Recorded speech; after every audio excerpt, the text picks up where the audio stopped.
Palavra de Deus nessa manhã. Com muita alegria, o nosso co-pastor do Campus Norte, pastor Edgar, por favor. Glória a Deus pela tua vida.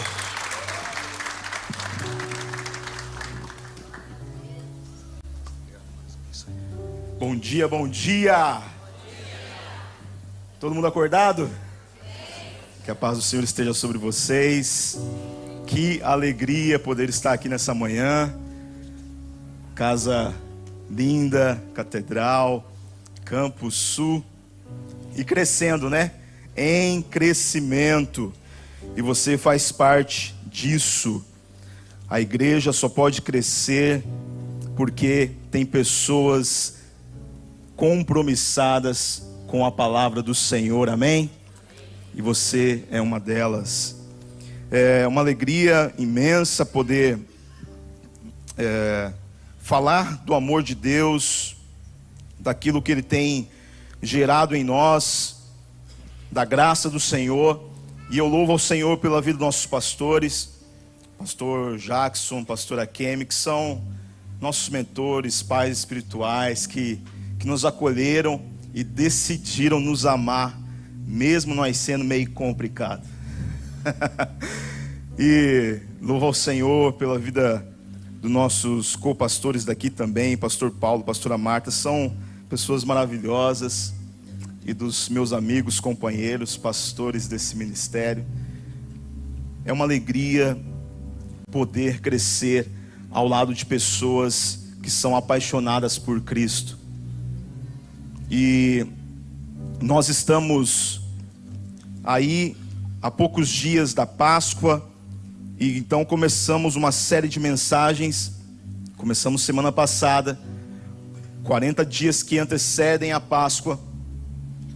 Semana passada nós falamos um pouco sobre perdão, o poder do perdão. E hoje nós iremos compartilhar com todos os irmãos sobre as palavras de esperança do nosso Senhor Jesus antes da crucificação.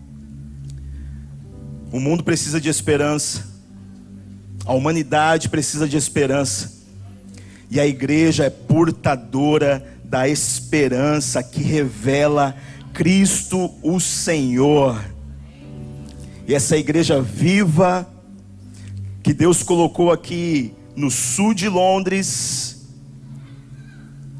está crescendo e fazendo com que a glória do Senhor não fique somente baseado nessas quatro paredes, mas expandindo para os quatro cantos desse país, dessa nação.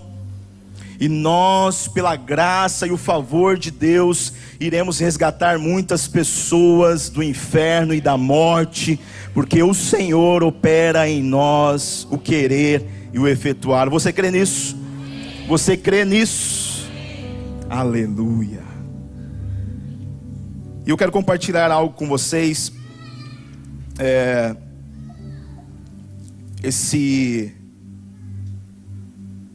Essa palavra que precisa estar conectada com o nosso coração.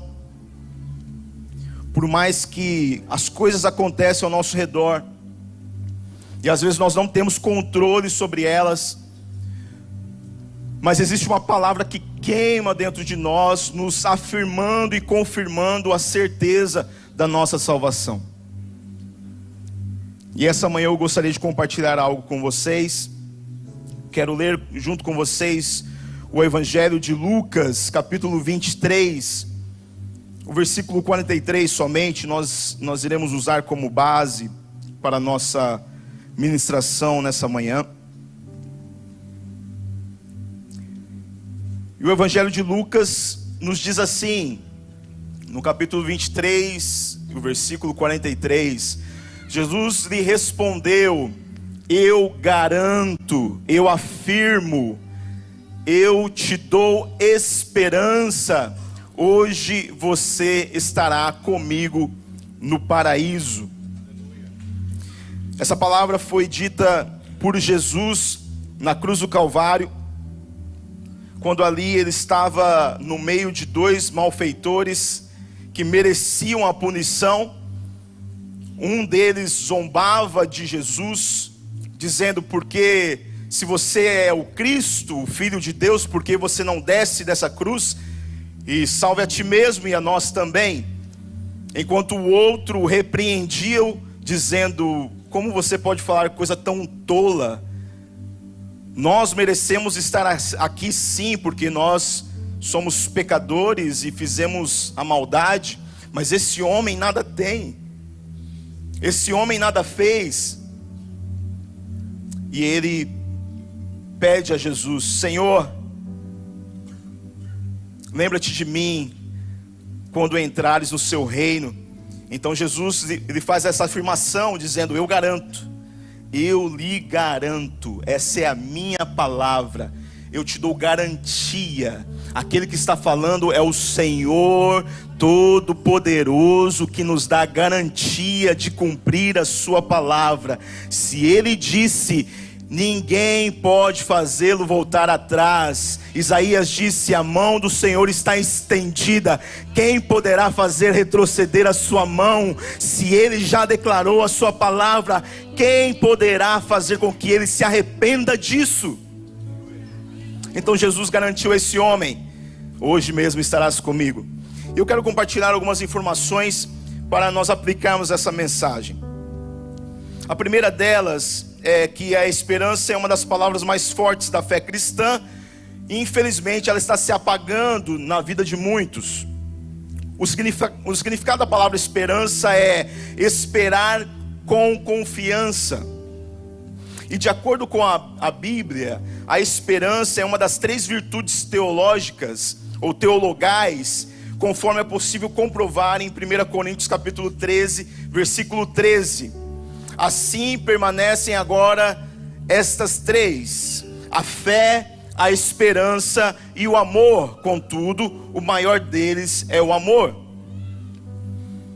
O mundo está perdido em seus pecados, mas em Jesus, pela fé, você pode ter esperança em uma sua salvação. Esta é a realidade do mundo sem Jesus. Vocês estavam mortos em suas transgressões e pecados. Paulo escreve aos Efésios capítulo 2, versículo 1. Jesus veio buscar e salvar os perdidos, e Ele não poderia nos salvar se tivesse salvado a si mesmo na cruz. As pessoas estavam zombando e dizendo: se és o Cristo, salve-se a si mesmo. É o que Lucas nos afirma no capítulo 23, versículo 35. Agora deixa eu compartilhar algo com vocês. O mundo, ele busca uma esperança, e ele busca de várias maneiras, de várias formas. Hoje, eu não sei se vocês já tiveram a oportunidade de sentar com pessoas, principalmente a galera do Lighthouse, mas não daqui, o pessoal que está vindo aí, que está chegando, que não conhecem a palavra de Deus, e eles estão recém-casados, e nós começamos a conversar sobre filhos. Ah não, 1 é bom, 2 é bom, 3 é demais. Aí você tem aquelas conversas, sabe? Só que hoje existe uma dificuldade em gerar filhos, porque muitos não querem. Muitos dizem: por que eu vou gerar um filho nesse mundo tão perdido? Já não tem mais solução, já não há mais esperança. E eles ficam com essa dúvida no seu coração, e vendo toda a crueldade da humanidade, e perguntam-se a si mesmo: por que nós vamos colocar filhos no mundo? Eles irão sofrer, nós já estamos sofrendo, nós não temos condições. Mas eu quero te declarar que se o Senhor ainda confia na humanidade, é porque crianças estão nascendo, e Ele tem certeza absoluta daquilo que Ele fez. Família é projeto do Senhor. Então o seu filho, a sua filha, eles serão os próximos profetas, os próximos pregadores da palavra. Serão médicos cheios da presença do Senhor, advogadas cheios da presença do Senhor, jogadores de futebol futebol, cheios da presença do Senhor. O Senhor irá usar essa geração e a próxima geração para que o nome dele seja glorificado. Então não tenha medo de ter esperança naquilo que o Senhor colocou dentro do seu ventre. Se Ele colocou no seu ventre, é para glória e louvor ao nome dele. Se existem sonhos dentro de você, que estão sendo gerados dentro de você, tenha certeza que quem colocou os sonhos, Ele é fiel para garantir a sua vitória e a projeção desse sonho. Você crê nisso? E nós levamos essa palavra de esperança dentro de nós. A igreja gera esperança na humanidade. Apocalipse capítulo 7, versículo 10 diz: a salvação pertence ao nosso Deus, que se assenta no trono, e ao Cordeiro. Nós somos portadores dessa mensagem. Nós levamos essa mensagem dentro de nós. Receba com alegria o presente da salvação. Em Efésios capítulo 2, 8 e 9 diz: pois vocês são salvos pela graça por meio da fé, e isso não vem de vocês, é dom de Deus, não por obras, para que ninguém se glorie. Na teologia existem 3 períodos da salvação.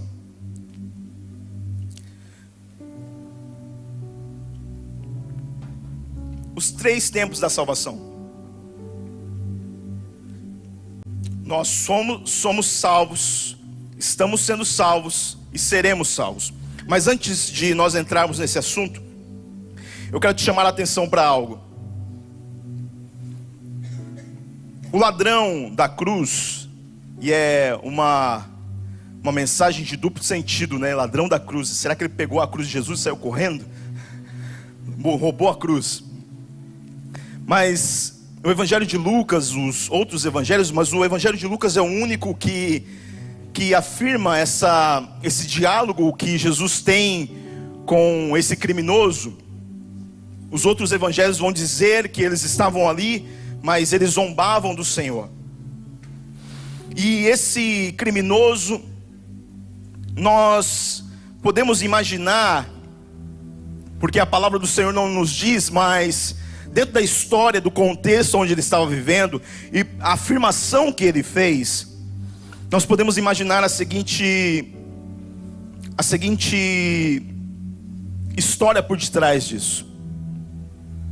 Talvez esse homem ainda não tinha sido pego. Talvez ele estava ali na região e viu Jesus fazendo milagres, realizando maravilhas no meio do povo, ensinando a multidão. Ou talvez ele já estava preso, e a notícia corre rápido. Os guardas do palácio ficaram sabendo desse Jesus, o rei dos judeus. E essa conversa chegou até o carcereiro, e do carcereiro se espalhou pelos criminosos que estavam ali. E talvez só de ouvir falar, algo aconteceu dentro desse homem, que o fez afirmar diante da aflição do último fôlego de vida. Era a última oportunidade que ele tinha na vida dele de ser salvo. E então ele agarrou com todas as suas forças, olhou para o homem que estava ali na cruz, que não merecia aquele lugar, e falou assim: não, você é diferente. Eu posso sentir no meu interior que você realmente é o Filho de Deus. Então lembre-se de mim. Quantos estão vivendo uma vida assim? Alguns estudiosos dizem que já haviam 3 cruzes preparadas para aquele momento. As dos 2 criminosos, e a outra provavelmente era de Barrabás, aquele que os judeus, porque era costume da época, Pilatos, o governador daquele tempo, soltar um dos prisioneiros judeus na Páscoa. Então Pilatos pergunta: quem que vocês querem que solte? Até ele sugeriu: vamos então açoitar Jesus e depois nós soltamos ele, porque eu não vejo nada nesse homem. Mas os judeus preferiram que soltassem Barrabás ao invés de Jesus. Então alguns estudiosos acreditam que a terceira cruz era para Barrabás, um pecador, aquele que merecia talvez estar ali. Mas esse homem, o criminoso que entendeu, e depois de muitos anos, os livros apócrifos, que não foram inseridos na canonicidade da Bíblia, dizem que o nome desse homem era Dimas. Nós não podemos afirmar com certeza, a palavra de Deus não diz. Mas esse homem, ele teve a oportunidade, última oportunidade da vida dele, e ele agarrou. Muitos de nós, muitos que estão no mundo, vivem a sua vida deliberadamente na iniquidade, na escravidão do pecado, sem perceber que a morte é uma certeza tão palpável. E outros vivem numa linha tão fina de incerteza, de insegurança, de talvez ter tantos anos vivido em uma religiosidade tremenda que fechou o seu coração para Cristo.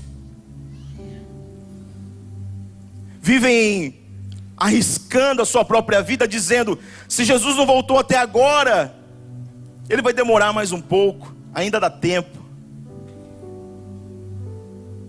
Eu vivi uma vez assim. Eu ia na igreja só para agradar a minha mãe. Eu ia na igreja só porque toda a família do pastor Edino Chaves precisava ter aquele ritual sagrado de aparência religiosa. Eu vivi alguns anos nessa linha fina, arriscada, que às vezes até mesmo nós pensamos: não, quando eu estiver no leito da morte, eu peço perdão dos meus pecados, Jesus me perdoa e eu vou para o céu. A questão é que nós não sabemos o segundo próximo que vai acontecer. Nós não temos a consciência e nem a percepção do que vai acontecer daqui a alguns segundos. Tudo está nas mãos do Senhor. Essa agora é a nossa oportunidade de alinharmos nosso coração com o eterno e termos garantia da nossa salvação. Essa é a sua oportunidade. Essa é a minha oportunidade de chegar na presença do Senhor e dizer: Senhor, me perdoe dos meus pecados, tenha misericórdia da minha vida. Eu quero estar contigo, seja na terra, seja no céu. Eu não quero me separar do Senhor. É viver uma vida de santidade, de entrega, de renúncia, e sair de cima do muro. Talvez você veio aqui hoje, talvez você está escutando essa mensagem, que por muitos anos você tem vivido essa vida dupla, essa vida de talvezes, de incertezas, de uma esperança mais ou menos.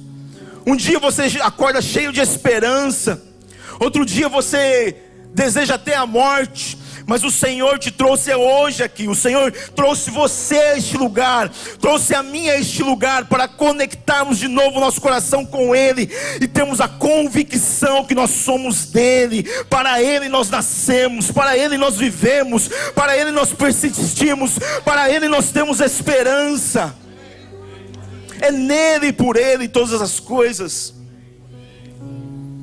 Mateus capítulo 24, versículo 27 diz: porque assim como o relâmpago sai do oriente e se mostra no ocidente, assim será a vinda do Filho do homem, do Filho de Deus.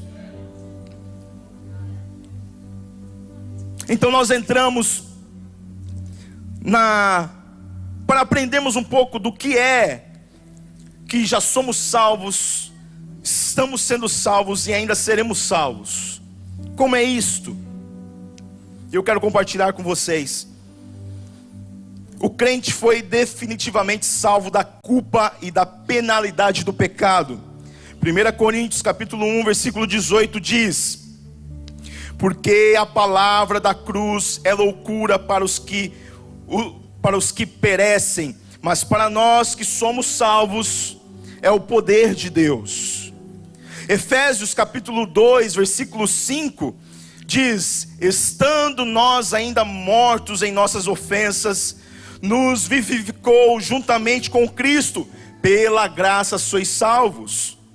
O versículo 8 vai dizer: porque pela graça sois salvos por meio da fé, e isto não vem de vós, é dom de Deus.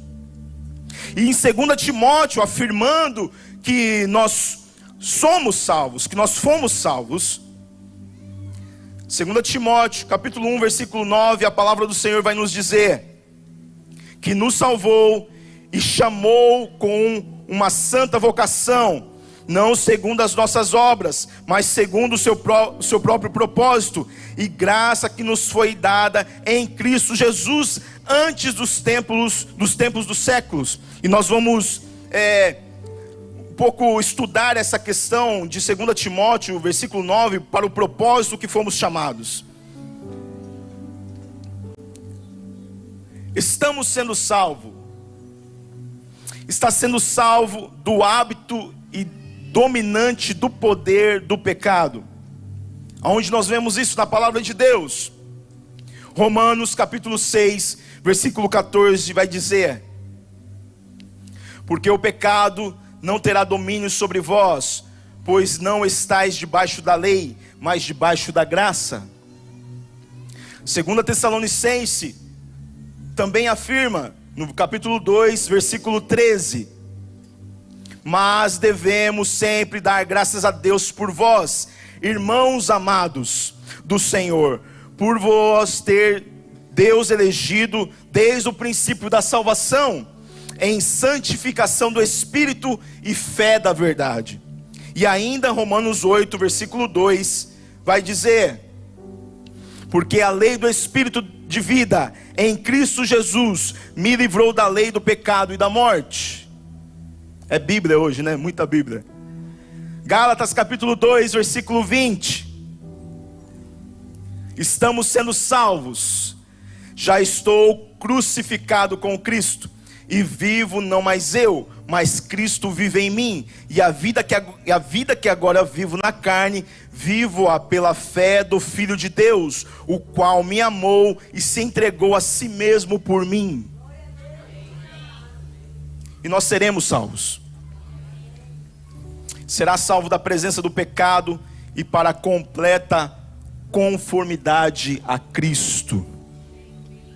E eu quero deixar também alguns versículos para a sua meditação, que nós seremos salvos. Romanos capítulo 13, versículo 11, nos diz: e isto digo, conhecendo o tempo, que já é hora de despertarmos do sono, porque a nossa salvação está agora mais perto de nós do que quando aceitamos a fé. Hebreus capítulo 10, versículo 36 vai dizer: porque necessitais de paciência, para que depois de haver desfeito a vontade de Deus, possais alcançar a promessa. 1 Pedro capítulo 1, versículo 5: que mediante a fé estáis guardados na virtude de Deus para a salvação, já prestes para se revelar no último tempo. E em 1 João capítulo 3, versículo 2, a palavra de Deus nos afirma: amados, agora somos filhos de Deus, e ainda não é manifestado o que havemos de ser. Mas sabemos que, quando Ele se manifestar, seremos semelhante a Ele, porque assim como o vemos, também o veremos. Você crê nessa palavra? Você crê que tem um lugar preparado para você? Então, se nós levamos essa verdade dentro de nós, é um tesouro muito grande para ficar escondido. É um tesouro muito grande para ficar somente no centro da nossa casa, da nossa família. Essa presença precisa ser espalhada aonde você for. Talvez hoje, quando você sair daqui, o Espírito Santo de Deus coloque no seu coração para você pregar a mensagem do Senhor através do telefone. Não é coisa da sua consciência, da sua razão, é algo que está fervendo, queimando dentro de você. Dê resposta a isso. Dê resposta a isso. Fale com as pessoas. Anuncie o evangelho da salvação. O Senhor te deu ferramentas. A palavra do Senhor é aquilo que vai te fazer prosperar nessa terra, em todos os âmbitos, até mesmo para cumprir o seu propósito. Então use a palavra do Senhor para anunciar esse evangelho da salvação. Nós não podemos ser tão egoístas ao ponto de morrer com esse tesouro dentro de nós. Como diz Myles Munroe, eu vou morrer vazio de mim mesmo. Eu preciso me esvaziar. Eu quero morrer vazio, porque eu quero entregar tudo. O Senhor tem colocado pessoas ao seu lado. O Senhor tem colocado você em lugares específicos desse país. O Senhor tem te dado línguas estrangeiras. O Senhor tem te capacitado. Não é para você ganhar dinheiro somente, não é para você prosperar nessa terra somente, mas é para você expandir o reino de Deus aonde você passar. É para você levar essa palavra de esperança que o mundo tanto anseia. Pessoas estão vivendo um vazio de si mesmas. E você tem nas suas mãos, no seu coração e através da sua boca, a palavra do Senhor que manifestada revela a glória de Cristo e restaura a alma do homem pecador. Nós recebemos esse ministério da reconciliação do homem pecador com Deus. Nós fomos reconciliados com Ele através de Cristo, e agora nós somos esses ministros do Senhor. Quantos ministros nós temos aqui da palavra do Senhor? Levante a sua mão e declare: Senhor, usa a minha vida, usa a minha vida. Aleluia. Honre e desenvolva a sua nova vida em Jesus. 2 Coríntios capítulo 5 versículo 17: portanto, se alguém está em Cristo, é nova criação. As coisas antigas já passaram, eis que surgiram coisas novas. Seja grato e honre essa nova vida que você tem em Cristo. Ele morreu por todos, para que aqueles que vivem já não vivam mais para si mesmos, mas para aquele que por eles morreu e ressuscitou. 2 Coríntios capítulo 5 versículo 15. Quando a antiga maneira de viver, vocês já foram ensinados. Isso é o que Paulo escreve à igreja de Éfesos. Isso se encontra no capítulo 4, versículo 22 ao 24. A palavra do Senhor diz: quanto à antiga maneira de viver, vocês foram ensinados a despir-se do velho homem, que se corrompe por desejos enganosos, a serem renovados no modo de pensar e a revestir-se do novo homem, criado para ser semelhante a Deus, em justiça e em santidade, provenientes da verdade. Escute, sua vida agora tem como base as seguintes instruções. Esse é o sustento: a justiça de Deus, a santidade de Deus e a verdade de Deus. Você pode repetir isso? A justiça de Deus, a santidade de Deus e a verdade de Deus. Uma vez mais: a santidade de Deus e a verdade de Deus. Tenha isso como base da sua estrutura. Busque nele. Nós não temos poder em nós mesmos para nos salvar, para nos livrar. A lei nos condena, mas a graça, ela nos alcança. Por mais que você seja um homem mais perfeito, a mulher mais perfeita da humanidade, escute, Pense comigo essa ilustração. Você, o homem mais perfeito, a mulher mais perfeita, a esposa mais perfeita, o marido, o filho, chega em casa e tem aquela família grande, né, que nós brasileiros gostamos de ter, e você vai fazer um omelete para todo mundo. Nós queremos comer omelete hoje. Então nós vamos quebrar 10 ovos. Quebramos os primeiros 9, perfeitos, lindos, a gema, a clara. Aí quando nós abrimos o 10º, ele cai, mas ele está podre. Quantos por cento da omelete ficou prejudicada? Toda a omelete. Então não adianta ser perfeito em tudo e errar em uma coisa, porque a lei nos mostra onde nós estamos sujos, mas ela não mostra como nós podemos ser limpos. Então veio Jesus e nos mostrou a luz e falou: vocês podem se achegar de volta ao Pai, porque eu vou morrer no seu lugar, eu vou levar a sua culpa, a sua iniquidade sobre mim, para que você tenha novo acesso a Deus. O véu do templo foi rasgado, hoje você pode entrar com ousadia na presença do Pai, porque o sangue de Jesus te purifica de todo o pecado, de todo o pecado. Não é metade, não é 20%, não é 99%, é de todo o pecado. Eis o Cordeiro de Deus que tira o pecado do mundo. Ele morreu por nós na cruz do Calvário e ao terceiro dia ressuscitou, está sentado à destra de Deus Pai e intercede por nós. Você tem a justiça de Deus ao seu favor. Essa é a palavra de Deus que nos dá esperança. Viva para cumprir o propósito de Deus.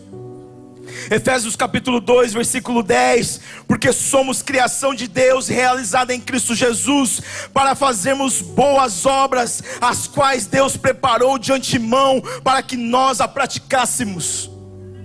Somos salvos para cumprir o propósito de Deus. Ele preparou boas obras para praticarmos e cumprirmos nossa missão. Escute isso: sem os propósitos de Deus na vida não faz sentido. Rick Warren diz: uma vida sem propósitos é como uma morte prematura.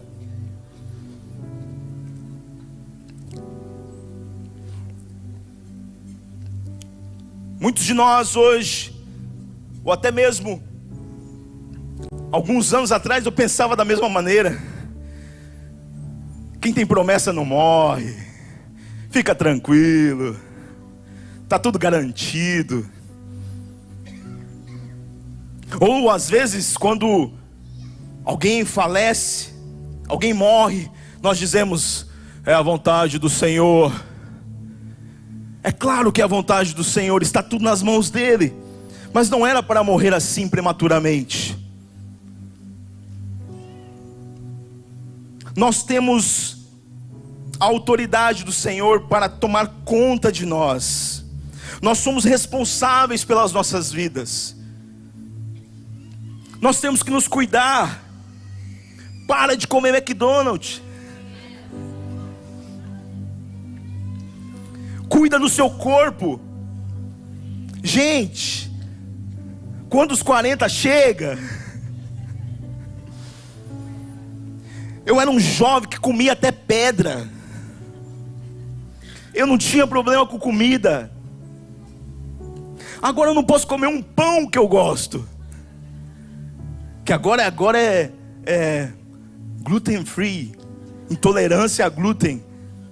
Que é isso? Que é glúten? Eu não sei nem o que é glúten. E você insiste, eu falo: eu não tenho isso, eu vou insistir, eu vou comer. E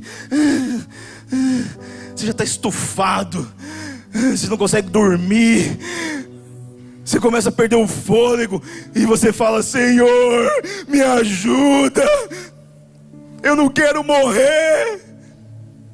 Isso é homem, tá? Mulher tá lá dando a luz e maquiagem. Homem com dor de barriga, meu Deus do céu. Coitada da esposa. Parece que vai morrer o infeliz.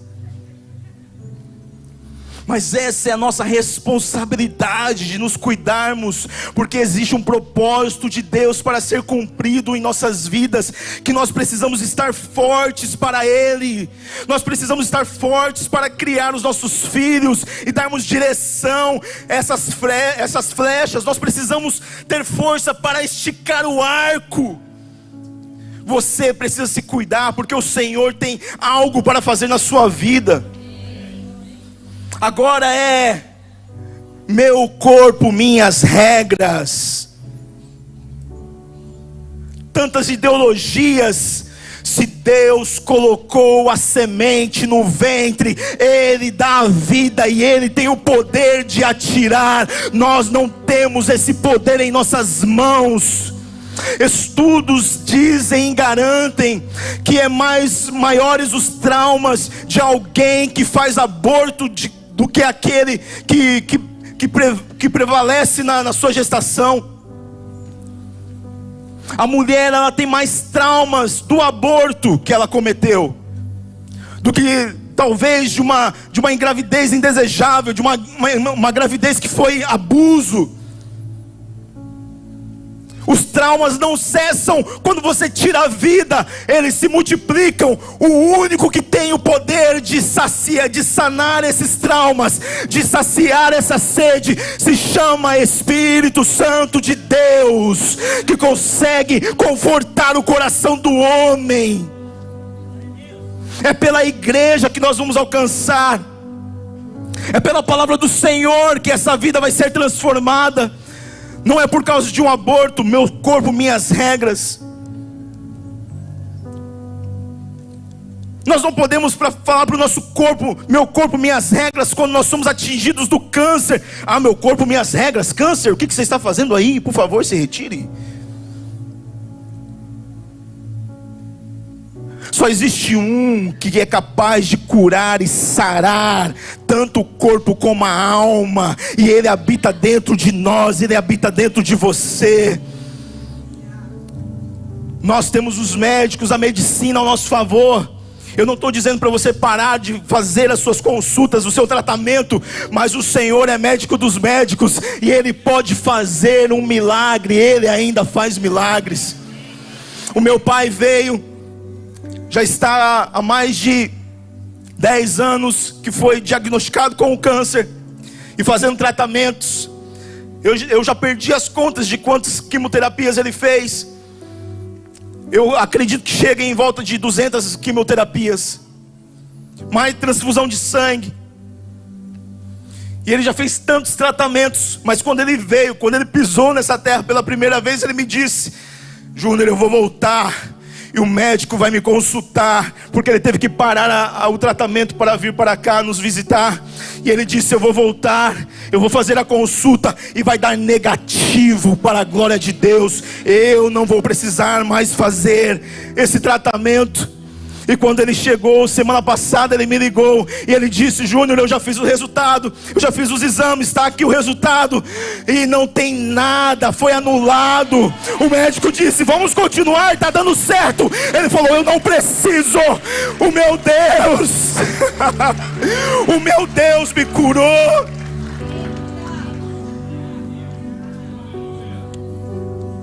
O Senhor é aquele que nos dá esperança.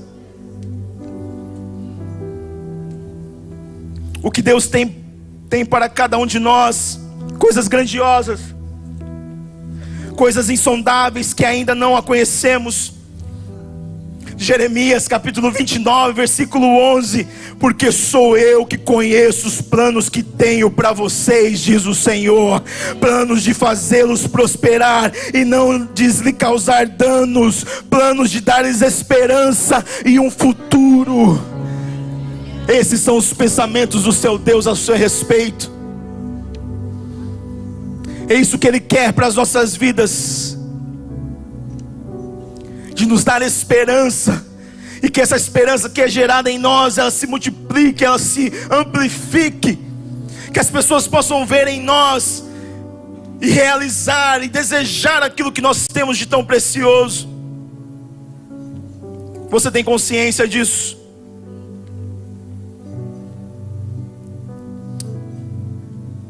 E eu quero encerrar aqui essa meditação. A segunda palavra de Jesus antes da crucificação: esperança. Eu lhe garanto, se Jesus falou, acabou, não tem mais o que o homem intervir. Você pode colocar de pé no seu lugar.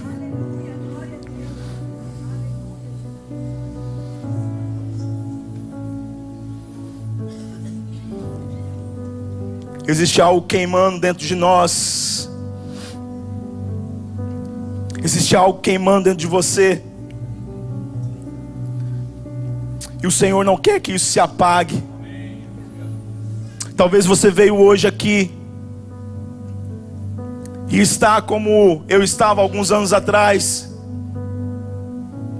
vivendo uma vida dupla, contando com a sorte.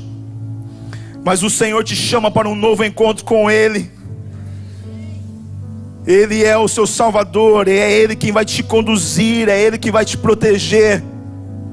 O pecado não tem mais poder sobre a sua vida.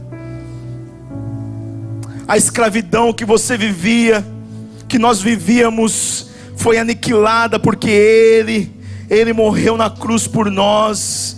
Aquele que não conhecia pecado, aquele que não conhecia pecado se fez pecado por nós, para que pudéssemos ser feitos justiça de Deus. E hoje este lugar está aqui preparado para você, te esperando. O Senhor, o majestoso, o Criador dos céus e da terra, Ele que conhece todas as estrelas pelo seu nome, é Ele que criou todas as galáxias, tudo aquilo que se chama por um nome que o homem colocou dentro da ciência, buracos negros, supernovas. É Ele que criou todas as coisas com a palavra da sua boca. E hoje Ele quer lançar uma palavra no seu coração: ainda há esperança para você, ainda há esperança para a sua família, ainda há esperança para os seus pais que estão afastados do Senhor, ainda há esperança para os seus filhos que não estão diante da presença do Senhor, ainda há esperança, ainda há esperança. A palavra do Senhor é que a graça de Deus nos alcançou.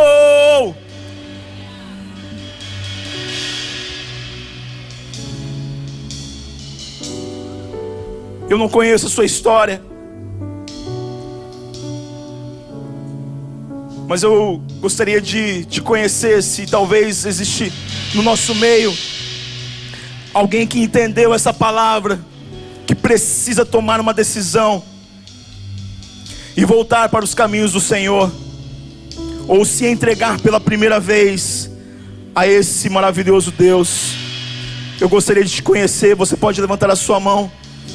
Você quer voltar para o Senhor, ou talvez você precisa de uma resposta, de algo, e você precisa se alinhar com esse Deus. Levante uma das suas mãos. Eu quero te conhecer, eu quero orar pela sua vida.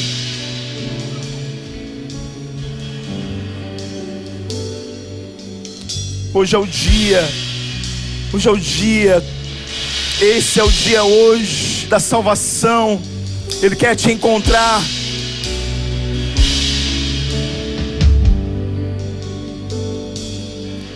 Eu não tinha mais perspectiva de vida, mas Ele me tirou de um lugar de morte e me trouxe para este lugar.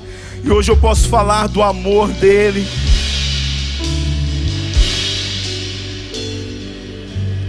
Que o Senhor te abençoe, que o Senhor te guarde, e que você entenda que a nossa vida, nós não temos o controle do amanhã, mas o Senhor tem todo o poder para te fazer dele e fazer em você coisas grandes. E nós profetizamos neste lugar palavras de esperança. Nada quebrado, nada faltando e nada fora do lugar. Você crê nisso? Nada quebrado, nada faltando e nada fora do lugar da sua vida. Coloque a mão no seu coração e eu quero orar por você. Senhor, nessa noite nós nos rendemos diante de Ti uma vez mais. E eu quero declarar junto com os meus irmãos que Tu és a nossa fonte de esperança. Não há outro além de Ti. Nós nos colocamos neste lugar onde entendemos que as Suas palavras têm poder para transformar as nossas vidas. E as Suas palavras já foram lançadas e nós queremos conhecê-las uma por uma. Queremos aprender de Ti, que é manso e humilde de coração. Queremos ouvir a Sua voz em meio à loucura desse mundo, as tantas vozes que estão espalhadas nesse mundo, mas nós nos atentamos para ouvir a Sua voz e nos rendemos uma vez mais diante do Seu altar. Queremos a Sua presença em nós, queremos o Seu mover em nós. Venha, Senhor, sobre nós e revele a Sua vontade, o Seu propósito em nossas vidas. Nós cremos em Ti, Senhor. Nós cremos e por isso falamos que o Senhor é o nosso Deus e além de Ti não há outro. O Senhor é a nossa esperança, o nosso Salvador. Obrigado, Senhor. Obrigado, Jesus. Obrigado, porque o Senhor escolheu o nosso lugar. O Senhor decidiu morrer por nós, para que hoje nós pudéssemos ser livres em Ti. E se você tem gratidão no seu coração, levante as suas mãos para os céus e o adore sem medidas. Adore ao Senhor nessa casa. Celebre aquele que venceu a morte e o inferno. Você pode levantar as suas mãos e glorificar ao Senhor. Nós te damos glória.